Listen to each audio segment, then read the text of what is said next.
దేశ రాజధాని ఢిల్లీలో జరిగే గణతంత్ర దినోత్సవ వేడుకల్లో పాల్గొనాలంటూ ఆహ్వానాలు అందడం, ఆ వేడుకలను కన్నులారా వీక్షించాలనే ఆకాంక్ష అందరికీ ఉంటుంది. కానీ అక్కడికి వెళ్లాలన్నా, అక్కడ జరిగే వేడుకలను ప్రత్యక్షంగా చూడాలన్నా అందరికీ సాధ్యం కాదు. కానీ తెలంగాణలోని మహబూబాబాద్ జిల్లా కంబాలపల్లి గ్రామానికి చెందిన యంత్రాల ఆవిష్కర్త షణ్ముఖరావుకు అరుదైన అవకాశం లభించింది.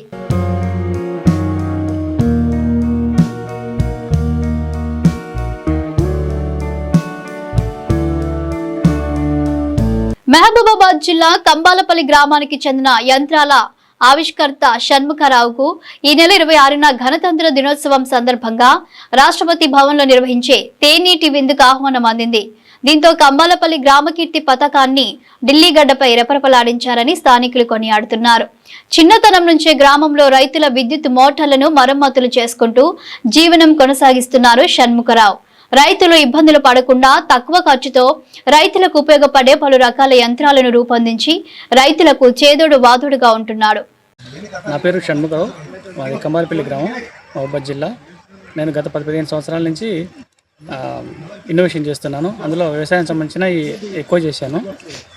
నేను చేసిన వ్యవసాయ పరికరాలు ఇవన్నీ మన కేవీకే మహబూబాబాద్ వాళ్ళు, మల్లెల వాళ్ళు, అటారీ వాళ్ళకి రాసి అక్కడి నుంచి రాష్ట్రపతి భవన్కి పంపించడం జరిగింది.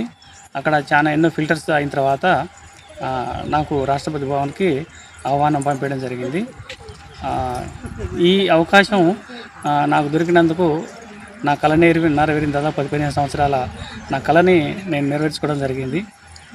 ఈ మారుమూల ఉన్న ఏదో గ్రామంలో ఉన్న నాకు రాష్ట్రపతి దగ్గరికి నిలయానికి నాకు ఆహ్వానం పంపించేంత స్థితికి తీసుకొచ్చిన మీడియా మిత్రులందరికీ కూడా నా కృతజ్ఞతలు తెలుపుకుంటున్నాను. అట్లాగే కేవీకే మల్యాల మహబూబాబాద్ వాళ్ళకు కూడా నేను నా కృతజ్ఞతలు తెలుపుకుంటున్నాను. నాకు అన్ని విధాలుగా సహకారం చేసిన నా గ్రామ ప్రజలకు కూడా నేను మనస్ఫూర్తిగా కృతజ్ఞతలు తెలుపుకుంటున్నాను.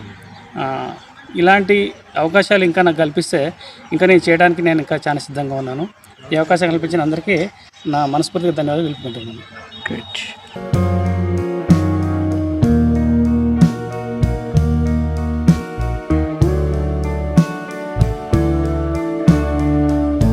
వ్యవసాయ రంగంలో రైతులకు ఉపయోగపడే నూతన యంత్రాలను కారు చౌకగా ఆవిష్కరిస్తూ జాతీయ స్థాయిలో అవార్డులను అందుకున్న ఇన్నోవేటర్ షణ్ముఖరావు వినూత్నంగా మోనోవిల్ మ్యాన్ పవర్ వీడర్ వాహనాన్ని రూపొందించినందుకు గాను రాష్ట్రపతి భవన్ లో ఎట్ హోమ్ కు హాజరయ్యే అవకాశం లభించింది. గ్రామస్తుడికి రాష్ట్రపతి భవన్ నుంచి ఆహ్వానం అందడం గ్రామ ప్రజలు గర్వంగా భావిస్తున్నారు. తక్కువ ఖర్చుతో రైతులకు ఉపయోగపడే ఇలాంటి మరెన్నో ఆవిష్కరణలు చేసి మరెన్నో అవార్డులను అందుకోవాలని కుటుంబ సభ్యులు, గ్రామస్తులు ఆకాంక్షిస్తున్నారు.